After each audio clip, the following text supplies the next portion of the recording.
You know, it's always really daunting going on at the end, because it's like I've sat here and I've listened to some amazing speakers, and I'm like, okay, one's been Costa, I've been the other Costa, the other one's from the East End, the other one told me it was rubbish.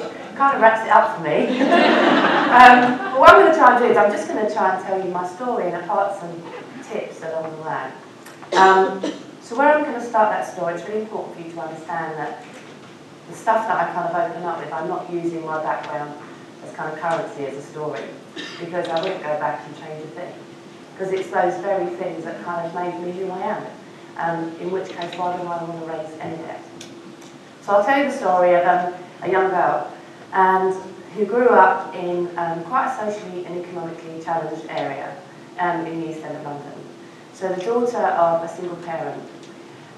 Where I come from, obviously by now you realise that little girl's me, you know, the measure of success was kind of scraping through school, perhaps getting a job in a shop, or better still, getting pregnant quite early and getting on the housing ladder via a council flat, or so I was told. Where we used to live, I was on the 18th floor of a tower block window. Sorry, I used to look out the window, and what I could see was the bright lights of the city. And I used to look out that window, and I used to look at the tallest building that I could see, which was NatWest Tower. Bear in mind, it wasn't kind of built up there. And it used to stand there in its kind of aura and its status. And I used to say to my mum, I'm going to work there one day, and things will be different, and I'll buy you a bungalow. And the reason being on the 18th floor, where lifts were always broke. By the time I got downstairs, the ice cream van was gone, so there was kind of a bit of a method to the madness. We had a really strong work ethic from a very young age, because we had to make ends meet. And again, no sob story, I'd kind of go to school, we'd clean large betting offices by night to about 11 o'clock. So by the time I got to school, A, I wasn't really that interested in it, but B, I was too tired. So by 14, I think my English teacher gave me lots of words of encouragement, like, you'll be good for canning sardines in a factory, Vanessa, and various other things. And I started to realise, even when I got to kind of 16, the amount of people that can kind of crush your dreams or what you may go on to become. Now what I did have is two very, very strong role models. You know, I had a mother that told me I could do anything if I just put my mind to it.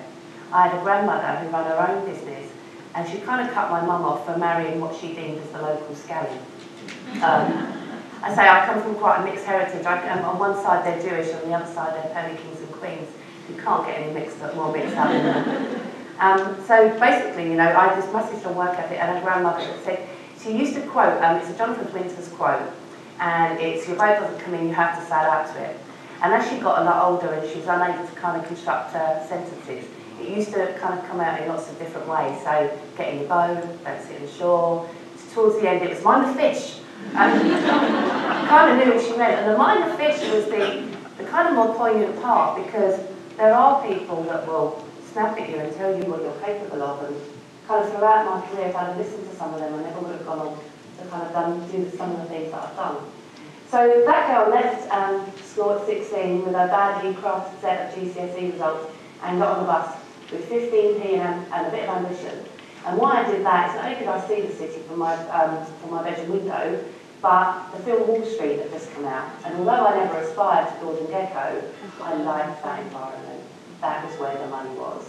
You know, that was the bright lights. And another thing, I looked at that film and thought, where's the positive women? Even then, I was kind of noticing there was no kind of women in that. And I thought, I'm going to go to the city and I'm going to be the first trader. You know, I'm going to work in that environment. And I did. I remember telling my dad, you know, that I'd got a job in the bank, and his words were, you have to excuse his humour, Vanessa, you're the first one in the family to work in a bank and not rob it. We're really proud of you. Needless to say, I was only there 5 months. For those of you who've read my book, you'll know why. But really, and to give you a description, not to you the whole story, but I stood up for what I believed in. And I'd very much been brought up like that as a kid, to kind of call bad behaviour. And nobody gave me a corporate hymn book when I turned up at work that said there's certain things that you can't say. Or, you know, you have to bite your lip. Tact wasn't really something I graduated with. However, I did learn it as I went up the ladder, so I left that job after 5 months. They didn't exactly get rid of me, they just offered me a position 150 miles away. And I kind of went off, and I went to an IT company, and I worked there as a receptionist. And I've always been one to kind of seek opportunity.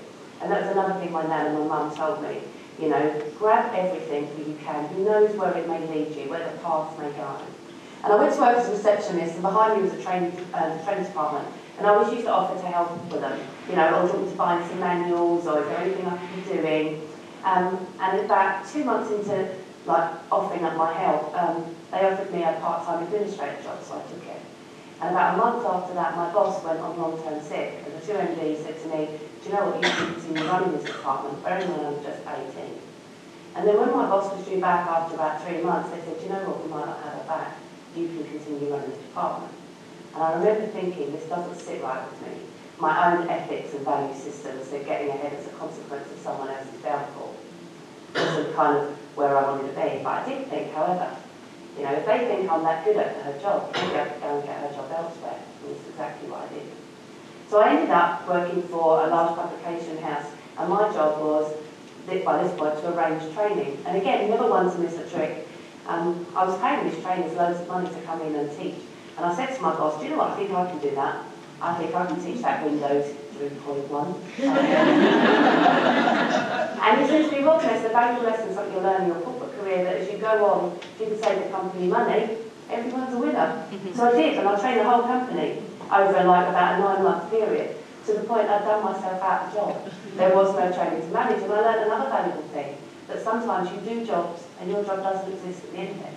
So I took redundancy money, and I thought I'm going to start my own company, again, full of gumption. And I did, I became a freelance trainer, and I was earning good money. I mean, even back then, I think it was about £400 a day. That was big money. So I managed to put all the little things right that wasn't necessarily mum had a better standard of living and stuff like that.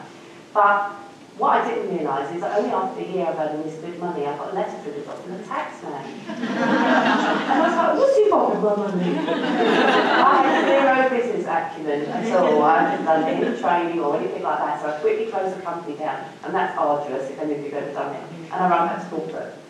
So I was a trainer there, and still doing training, a bit of a towel between my legs, thinking, well, if ever I set up a business, there's other skills that I kind of need. And it was there, and I tell you this because, again, it tunes in with the opportunity point. When I was there, I was training, there was a really cute engineer that used to come in and fix the PCs. So, opportunity. I used to love help desk calls. Vanessa Vallely. So eventually this guy would come down, plug in the PC that he knew I don't plug, and he did it. And when it got to about the 6th time, he's like, is there something you want to say? And I was like, is there something you want to say to me? We've been married 15 years.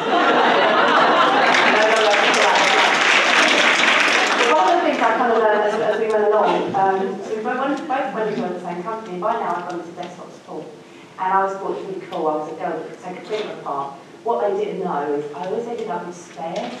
Like, the printer still worked, I had a couple of bits. So towards the end of the year, I could kind of make my own printer with all the bits I had. But I did notice that something happened. So me and my husband went in at the same level, different departments, and his career began to soar. Now, I worked under a fantastic woman, but our kind of success was judged by what came out of the printer every single night and how many hours we were there. Whereas his life was slightly different. He was off playing golf and drinking, and my husband is not a stereotypical man that kind of does that stuff. But he was going out, so he started running 2 teams, 3 teams, and he took over the whole of London. And I'm still here scratching my head. So by this particular point, and you know it's like a little bit of competition going on, it's no better than me. But by this particular point, I'd gone off and I'd had my first baby, and when I come back, being in IT, I thought, I've got to get back, because technology's going to move on. So after 3 months, I went back, and they put me in a lesser job, basically 2 rooms down in the basement. So where before my role was very customer facing, I was actually turning on PCs for very rich insurance executives that didn't know where that on button was. You know, that was kind of part of my routine. I was in the basement setting up user accounts. I thought, okay, this is the way the game is played, I'll work my way back up, and I did. Now, along the way, I always kind of had a vision that I would get back into banking, because by now I'm kind of in an IT company. And when I went back the second time, after my second daughter, we'd been outsourced to a big IT company and they'd won a banking contract. So I was like, right, I'm going off there, kind of thing. I'm going to do 9 months there and then I'll work in a real bank. And then again, that's exactly what I did. So I went to one of the big US investment banks. And it was there that I started to kind of soar in terms of my career, but it's there I learned my most valuable lessons. So I was part of the leadership team, a fantastic group of men, but their challenges were different than mine. I was very young as a leader, and I wasn't quite sure. We were merging with another company, and there was all of the jostling positions and the elbowing, you know, the pluming of feathers that goes on when two organisations are merging. And I thought, is this the gold that I'm watching, you know, or should I be horrified? And I think where I was kind of early 30s, I thought, this is the goal. I'm going to become one of them. And I literally look at, and I could show you some photos by my slide deck. I've got pinstripe suits on a waistcoat, my hair's scooped back, and I was a ball breaker. I was one of them women that I look back at and go, oh my God, you know, and I lost my kind of true self because I was trying to emulate a behaviour that naturally wasn't mine. And it got to a point, you know, when we done that merger, I worked about 43 days of solid, and I didn't see my kids, and that lovely man that I married, you know, had kind of had enough of me. And it was at that pinnacle moment that I rang up and I said, I can't come home, we're testing the Hong Kong, I need to be here all night. And he's like, well, Vanessa, to be honest, don't come home to the girl that I married because I just don't recognise who you are anymore. And what I've allowed to happen is I've kind of been absorbed by my work ethic and my absorbed, but you imagine putting a very ambitious girl in that environment, I was like fighting, you know, because I wanted to be that only female leader. And bear in mind there were no role models, there were no women around, you know, I was the only one. So there's a lot of pressure when you're in that kind of environment. So I decided at that particular point it was a toxic environment, and the only way that I was going to survive is to remove myself from it. And I went to lunch with a friend of mine, I said, I've got to get out, I've got to be around women. You know, I've got to learn how to let my hair down a little bit. And I need to learn new things. And she said, well, why don't you go to the women's networks? And I'm like, you're going to one of them. They burn effigies of men, and I like my bras. I would not do anyone. And also, I've got a network. You know what? You know, I got work done by who I could see on my floor under my job title. I didn't have to put effort in. No stakeholder management there. I managed up, you know. And I remember the first networking event that I went to. I literally walked in, put my coat down, got my glass down, got my coat, and I went. And it was this moaning to my husband, and I said, if only there was kind of, there's all these networks across the city, and I don't have time to kind of look them all up. If only there was one website for me. And he said, well, why don't you create one on your journey of networking, discovering all these networks? And there must be other women that feel like you. Why don't we create a portal? And that's exactly where We Are the City started. Very much a hobby at the side of my desk, built to help other women kind of who felt in the same position as me, who've managed kids, you know, who felt the need to kind of seek the advice of other women.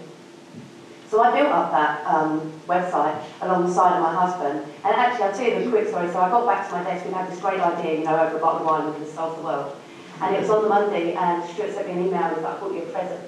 Now you have to bear in mind, my boy's in IT, so I don't get flowers or chocolate. I've got a website, so maybe. And he's like, let's do something about it. It's very blue and very boxy. Well, that website today is, some of you know, it's huge. We get about 5 million pages viewed, 210,000 women tune into it. So it's a lot more than a hobby now. It's actually my day job. But as a consequence of building that, it started to accelerate my own career in the corporate world. And I started to learn something. I always had this myth that women don't help other women, because all the senior women that I'd always seen had sealed the hatch or pulled up the ladder behind them. And I started to realise actually there's women out there, for example, like Simone and where we are now, you know, that do this voluntarily of the love of their heart, you know, to help other women. And I thought, I want to share that message, I want to get that out there. And it accelerated, and I got to the point where in my own career I was headhunted for a very senior role. And even when I took it, I knew I shouldn't have taken it, because by now I'm very much working with women, I'm very much working in schools and charities, and I've become, that is the essence of me than the girl that skipped through the corporate door like I used to. And it was that, and I took the job, and I remember walking in the building, big building, and it was a C-suite job that I've always wanted. And I remember going up in that lift, and there was a voice saying to me, you don't belong here anymore. You know, it's not your purpose, it's not what you're supposed to be.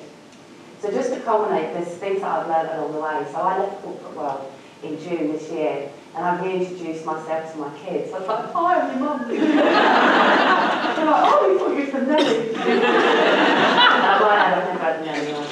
Not that I'm, you know, nothing gets from me. It's been a real kind of eye-opener for me, because, you know, I'm the one who fixes the printer. You know, I've still got the help desk number, but he's miles away. And it's made me kind of reflect on what have I learned along the way. So this is kind of where I'm going to summarise. I've learned that I discovered the value of mentors far too late in my career. I also learned that I didn't ask because I had this assumption that everyone thought I knew everything, and to ask would be deemed as failure. I also know that networking is key, but key, more importantly, is the following up that you do afterwards. It's how you maintain the relationship. So you can meet people here, and if you walk out the door, that's a missed opportunity. You know, you've got tools like LinkedIn, Twitter, whatever it is that you need to be connected and stay connected. You never know where people pop up.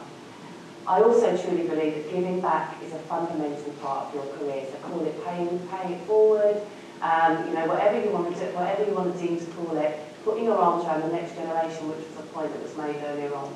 Go into your schools, you know, tell your stories. Just the fact that you walk into a building like some of you do is incentive enough for a kid, perhaps who grew up where I used to come from, to think, you know what, I can do that as well.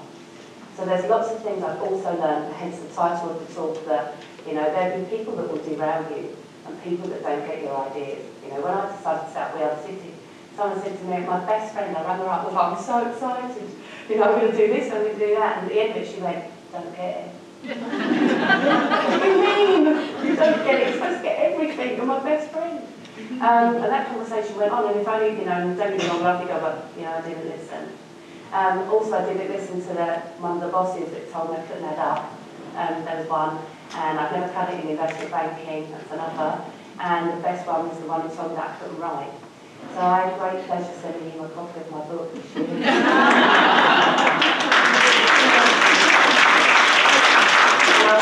The foreword. He's actually a lovely fellow. So I understand that my time's coming up, and again, I'd be happy to talk to you out there, but I've learned a lot of things. But the biggest thing is to be true to yourself. You know, your authentic self is the most beautiful thing that you can kind of celebrate. I'm just going to finish by reading you a book. Now, some people's authors, I've not read the name of Leaning, because when you write a book, you're embargoed from reading anyone else's book, so I still haven't read it yet. Malcolm Gladwell I'm a fan of, but I'm a massive fan of this fella, Dr. Seuss. So I'm not going to read you the whole book, but it is in fact one of the most inspirational books, and I read it to my kids. So this is what I'm going to leave you with, my mantra to you all. Congratulations. Today is your day. Your mountain is waiting, so get on your way. You have brains in your head and feet in your shoes. You can steer yourself in any direction you choose. You're on your own and you know where to go. You're the girls who decide what you know. You look up and down streets, look them over with care. About some you will say, I don't choose to go there. With your head full of brains and your shoes full of feet, you're way too smart to go down that not-so-good street. And if bad things happen, don't worry, don't stew. Just go right along, you'll start happening too. You'll be on your way up, you'll see great sights, you'll join the high flyers, and you'll soar to the heights. You won't lag behind because you'll have the speed. You'll pass the whole gang, and you'll soon take the lead. And wherever you fly, you'll be the best of the best. Because wherever you go, you will topple the rest.